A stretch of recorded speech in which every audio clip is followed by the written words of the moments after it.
আমার ছেলেটা যেতে পারছে তার নানুর বাসায় ফর দ্য ফার্স্ট টাইম, কারণ আমি হলো হসপিটাল থেকে ডিরেক্টলি চলে গিয়েছিলাম আমার শ্বশুর বাড়িতে।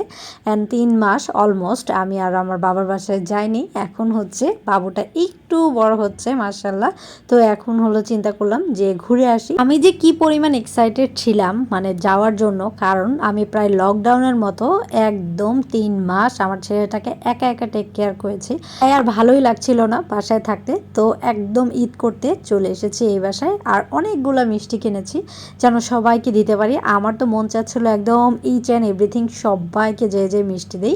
আলহামদুলিল্লাহ মাশাআল্লাহ।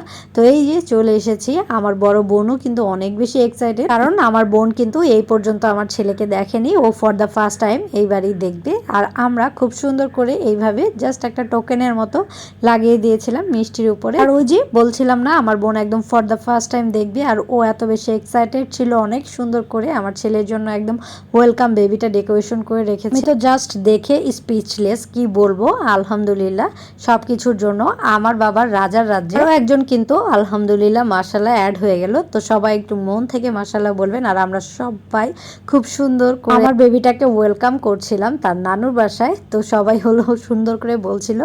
আর আমি তো এগুলো সব সময় বলি আপনাদেরকে যে আমি মেমোরি কালেক্ট করার জন্যই ব্লগগুলো করি, কারণ আমার ছেলেটা যখন বড় হবে ইনশাল্লাহ, তখন সে যখন এই ব্লগগুলো দেখবে তখন বলবে তাকে কি সুন্দর করে একদম ওয়েলকাম করা হয়েছিল তার নানু বাসায়। তার খালামুনি কি সুন্দর করে একদম ওয়েলকাম করেছে। দেন আমরা কেক টেক খেয়ে সব কিছু আরও অনেক কিছুর অ্যারেঞ্জমেন্ট ছিল। আমার বোন একদম আগের দিন যেই হলো ফালুদা থেকে শুরু করে সব কিছু বানিয়ে ফেলেছে। আর খাবারেরও অনেক বেশি আয়োজন ছিল। আর আমার বাবা এখানে একটা গোল্ডের চেন পরিয়ে দিচ্ছে ওর জন্য।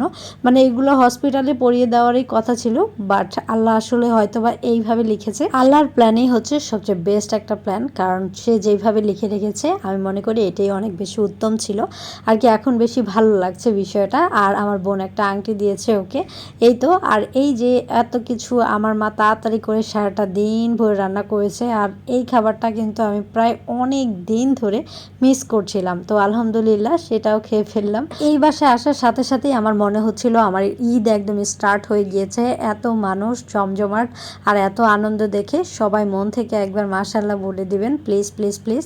আর সবাই কিন্তু বলবেন আমার ব্লগগুলো কেমন লাগে, ভালো লাগলে একবার শেয়ার করে দিবেন। আর নতুন নতুন আরও হচ্ছে অনেক ব্লগ দিব ইনশাআল্লাহ, সে অপেক্ষাতেই সবাই থাকবেন। আর এইখানে আমার বাবা তার নাতিকে পেয়ে তো সব ভুলেই গিয়েছে। Thanks for watching. আসসালামু আলাইকুম এভরিওয়ান, বাই বাই।